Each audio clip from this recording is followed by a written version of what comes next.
আমার এক বন্ধু শহরের অনেক বড় একজন ব্যবসায়ী, 4-5টা কোম্পানি, তার মাসে লক্ষ কোটি টাকা ইনকাম, তবে এক মুহূর্তের জন্য শান্তি নেই। সারা দিন শুধু দুনিয়ার পেছনে ব্যস্ত।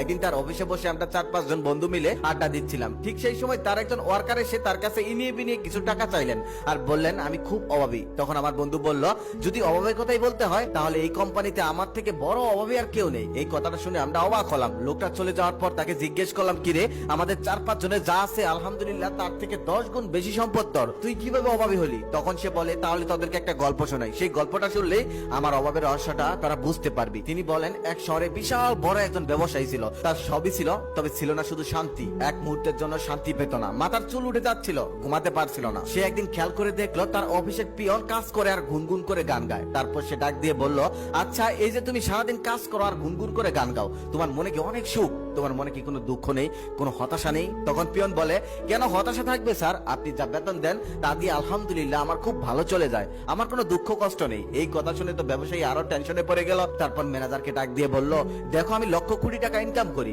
তারপর আমার মনে কোনো শান্তি নেই, সুখ নেই, অথচ আমাদের পিয়নটা মাসে মাত্র 8,000 টাকা বেতন পায়, কিন্তু ওর নাকি কোনো দুঃখ নেই, কোনো কষ্ট নেই। এর রহস্যটা কি? তখন ম্যানেজার বলেন, আপনি যদি এর রহস্য জানতে চান তাহলে আপনি একটা কাজ করেন, ওই পিয়নকে প্রমোশন দিয়ে একটা বড় পদ দিয়ে দেন আর বেতন করে দেন 2 লক্ষ টাকা।